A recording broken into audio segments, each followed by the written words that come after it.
नमस्ते दोस्तों। Class 7th की एनसीईआरटी में अपन चैप्टर नंबर 8 पढ़ेंगे आज, ईश्वर से अनुराग। इसमें पहला हेडिंग देखते हैं, परमेश्वर का विचार। बड़े बड़े राज्यों के उदय होने से पहले भिन्न भिन्न समूहों के लोग अपने अपने देवी देवताओं की पूजा किया करते थे। नगरों के विकास और व्यापार तथा साम्राज्य के माध्यम से नए नए विचार विकसित होने लगे। अच्छे बुरे कर्मों को जीवन मरण तथा पुनर्जीवन के अनंत चक्रों से गुजरने को स्वीकार किया गया। यानी कि इंसान जिस जन्म में जी रहा है अभी, उससे पहले भी काफ़ी सारे जन्म हो चुके हैं और इंसान ने भक्ति करना इसलिए प्रारंभ किया ताकि वो जन्म मरण के चक्कर से छूट सके। इस बात को स्वीकारा गया कि सभी व्यक्ति जन्म के समय भी एक बराबर नहीं होते हैं।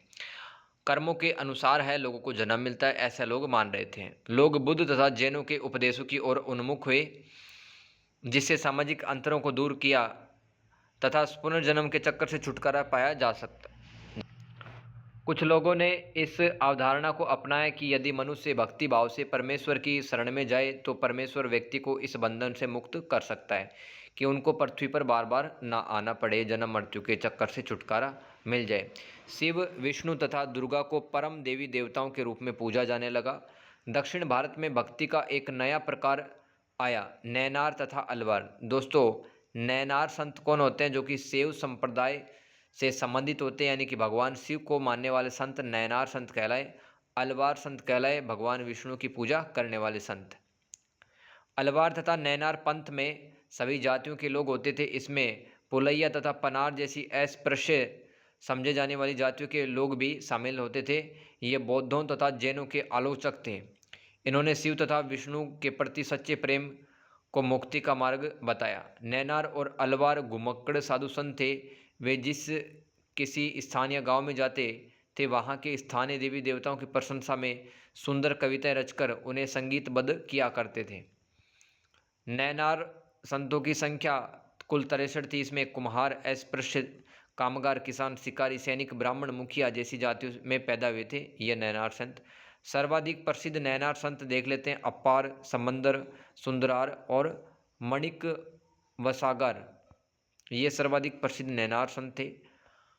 उनके गीतों के दो संकलन, तेवरम और तिरुवाचकम। नैनार संतों के जो गीत हैं वो दो ग्रंथों में शामिल किए गए, तेवरम और तिरुवाचकम में। अलवार संत देख लेते हैं, जो कि भगवान विष्णु की पूजा करते हैं। अलवार संतों की संख्या कुल 12 थी। सर्वाधिक प्रसिद्ध अलवार संत देख लेते हैं, पेरी अलवार, अंडाल, तोंडर, डिपोडी अलवार, नंबालावार। उनके गीतों का संकलन दिव्य प्रबंधन में है। ये अलवार संतों के बारे में अपने को याद कर लेना है, प्रमुख संत और भगवान विष्णु को पूजने वाले। 10वीं और 12वीं सदी में चोल तथा पांड्य राजाओं ने उन धार्मिक स्थलों पर विशाल मंदिर बनवाए जहाँ की संत कवियों ने यात्रा की थी। इस समय अनेक कविताओं का संकलन तैयार किया गया। अलवारों तथा नैनार संतों की धार्मिक जीवनियाँ भी रची गई। दर्शन और भक्ति पढ़ लेते हैं। तो यहाँ पे दोस्तों कुछ संतों के नाम बता रखे हैं, शंकराचार्य, रामानुजाचार्य, वीर शैववाद, महाराष्ट्र के संत, नाथपंथी सिद्ध योगी और सूफी संत। शंकराचार्य जी के बारे में पढ़ते हैं। भक्ति आंदोलन के प्रथम प्रचारक थे। इनका दर्शन अद्वैतवाद कहलाता है।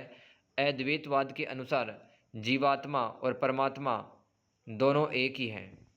इनका जन्म 788 ईस्वी में हुआ। स्थान कालड़ी जो केरल में पड़ता है। पिता का नाम शिव गुरु भट्ट था। इनकी मृत्यु 820 ईस्वी में हुई बद्रीनाथ में। इन्होंने शिक्षा दी कि ब्रह्मा जो कि एकमात्र या परम सत्य है वही निर्गुण और निराकार है। शंकर ने हमारे चारों ओर के संसार को मिथ्या या माया माना। शंकराचार्य के अनुसार संसार का परित्याग करने अर्थात संन्यास लेने तथा ब्रह्मा की सही प्रकृति को समझने और मोक्ष प्राप्त करने के लिए ज्ञान के मार्ग को अपनाने का उपदेश इन्होंने दिया है।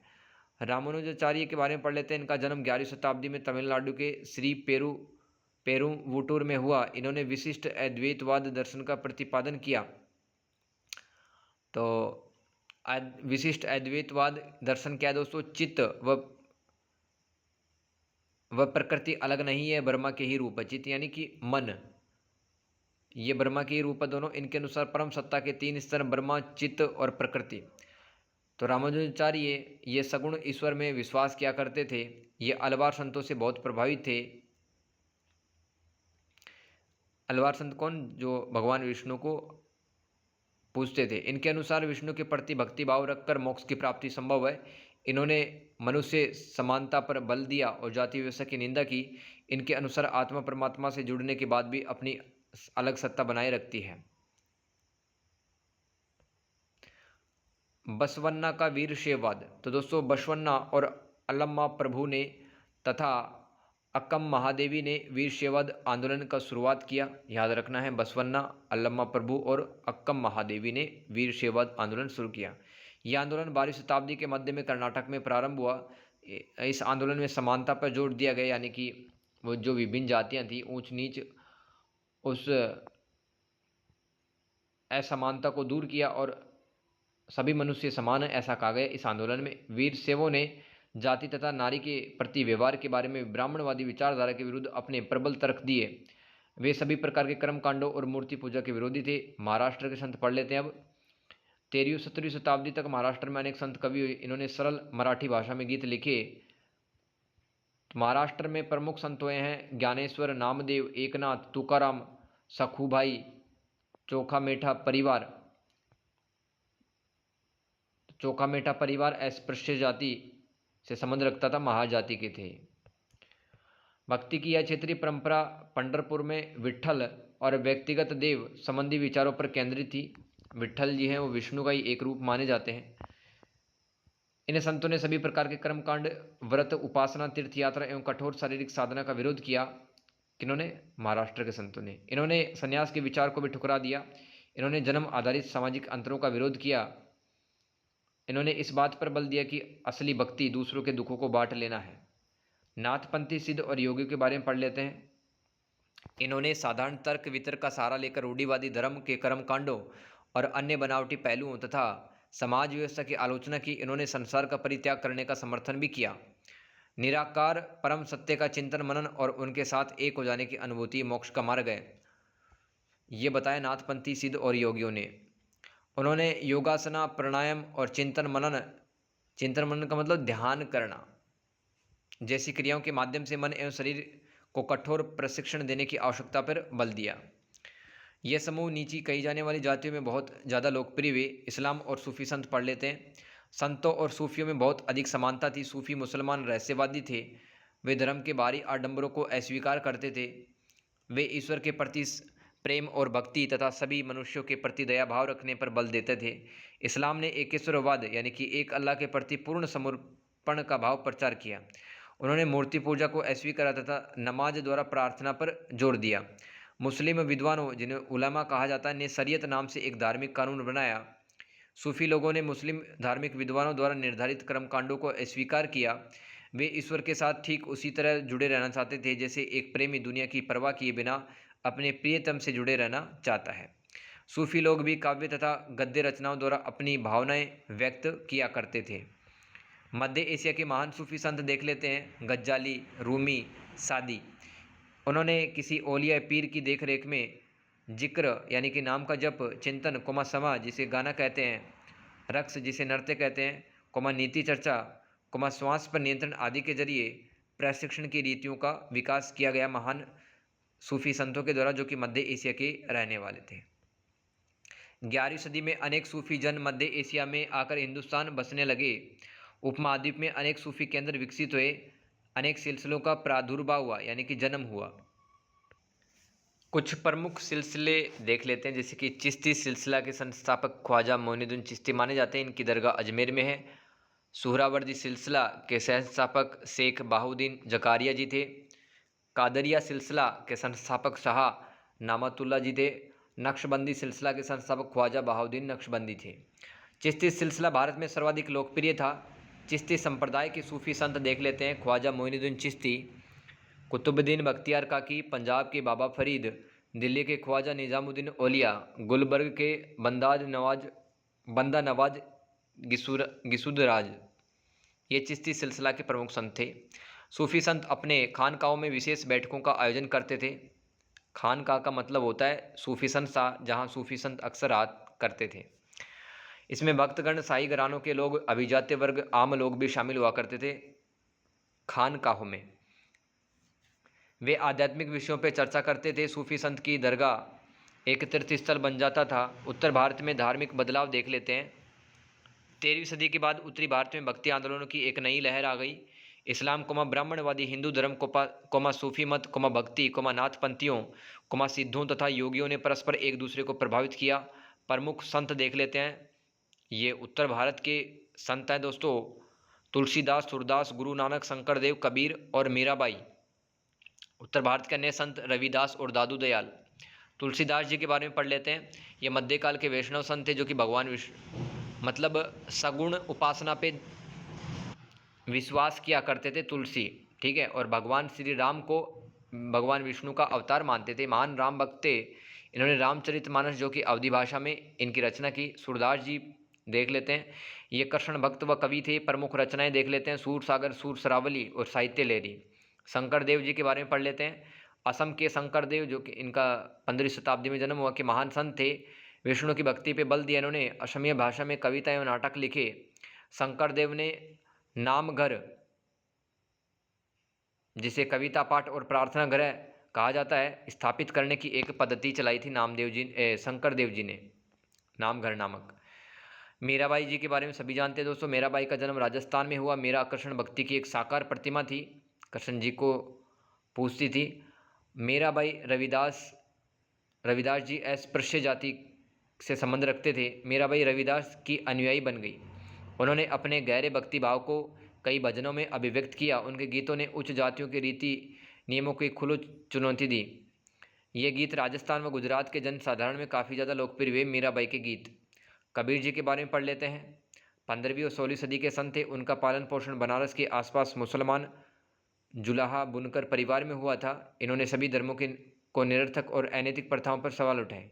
मतलब चाहे हिंदू है चाहे मुसलमान, सभी धर्मों में जो कुरीतियाँ, जो अनैतिक प्रथा थी, उस पर सवाल उठाए कबीर जी ने। उनके विचारों की जानकारियाँ साखियों और शब्द के विशाल संग्रह से मिलती है। शब्द और साखी क्या है? ये कबीर जी के शिक्षाओं पर आधारित ग्रंथों के नाम हैं। उनके कुछ भजन गुरु ग्रंथ साहब, पंचवाणी व बीजक में संग्रहित तथा सुरक्षित हैं।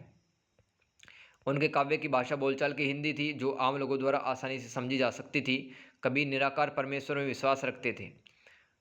उन्होंने उपदेश दिया कि भक्ति के माध्यम से ही मोक्ष प्राप्त हो सकता है। कबीरदास की मुख्य रचनाएं देख लो। साखी, शब्द और रमेनी। साखी, शब्द और रमेनी कबीर जी की रचनाएं हैं, याद रखो। बाबा गुरु नानक जी के बारे में पढ़ लेते हैं। इनका जन्म 1469 ईस्वी में तलवंडी नामक स्थान में हुआ, जो कि वर्तमान पाकिस्तान में स्थित है।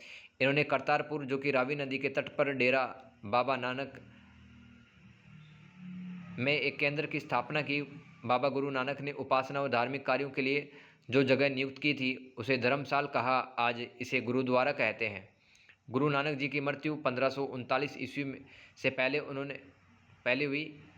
पहले उन्होंने एक अनुयायी को अपना एक उत्तराधिकारी चुना, जिसे गुरु अंगद के नाम से भी जाना जाता है।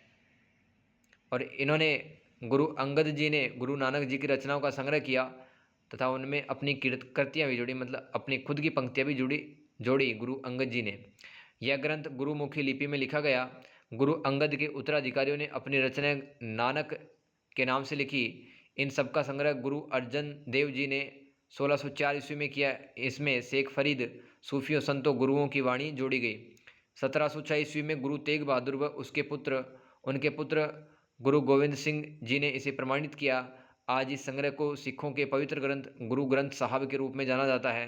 1699 ईस्वी में गुरु गोविंद सिंह ने खालसा पंथ का निर्माण किया। बाबा गुरु नानक देव ने एक ईश्वर की उपासना के महत्व पर जोर दिया।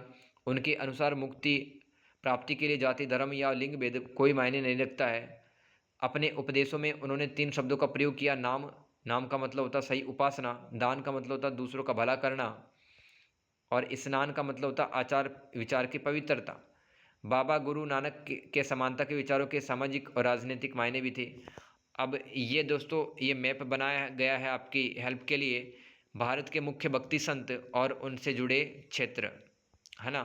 तो इनको आप अच्छे से लिखें, याद करें एक एक चीज़, ठीक है। जैसे कि राजस्थान में दादू दयाल मीराबाई लिखा है, यूपी में सूरदास जी और रामानंद लिखा है, बिहार में चैतन्य देव जी लिखा है, है ना। और मध्य प्रदेश में कवि रैदास वल्लभाचार्य तुलसीदास जी लिखा है। महाराष्ट्र में एकनाथ तुकाराम नामदेव जी लिखा है। गुजरात में नरसिंह मेहता लिखा है। कर्नाटक में माणिक सागर लिखा है ना। इस तरह से आप मैप बनाए दोस्तों, आपको काफ़ी हेल्प इससे मिलेगी और भारत का मैप भी आपको अच्छे से बनाना आ जाएगा।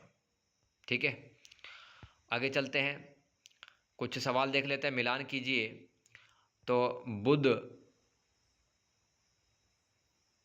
को मैच करेंगे अपन, सामाजिक अंतरों पर सवाल उठाए, यानी कि किसी की जाति छोटी है बड़ी है कोई फ़र्क नहीं पड़ता, सभी को मुक्ति मिल सकती है।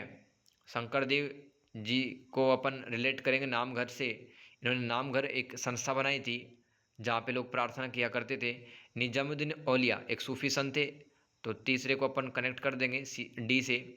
नैनार जो कि दोस्तों भगवान शिव की पूजा किया करते थे, तो नैनार को अपन कर देंगे ई से कनेक्ट। ठीक है, तो फोर्थ में हो जाएगा ई। अलवार संतों को अपन मिला देंगे बी से। विष्णु की पूजा जो करते हैं वो अलवार संत कहलाते हैं। निम्न स्थानों की मतलब रिक्त स्थानों की पूर्ति करनी है। शंकर देव जी जो है वो अद्वैतवाद के समर्थक थे। रामानुज खालिस्तान के द्वारा प्रभावित हुए।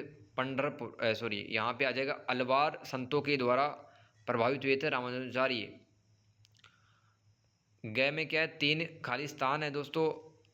पहले खालिस्तान में आ जाएगा बसवन्ना, दूसरे में आ जाएगा अल्लामा प्रभु और अक्कम्मा महादेवी वीर शैव मत के समर्थक थे। घ लास्ट पर्सन है अपना। रिक्त स्थान महाराष्ट्र में भक्ति परंपरा का एक महत्वपूर्ण केंद्र था, तो पंढरपुर एक स्थान था जो कि महाराष्ट्र में भक्ति परंपरा के महत्वपूर्ण केंद्र था। तो दोस्तों इस तरह से ये चैप्टर नंबर 8 अपन ने कंप्लीट कर लिया है क्लास नंबर 7 का। तो आपने पहले वाले चैप्टर नहीं देखे तो प्लेलिस्ट में जाके देखें, और नेक्स्ट चैप्टर में मिलते हैं अब। Thank you so much.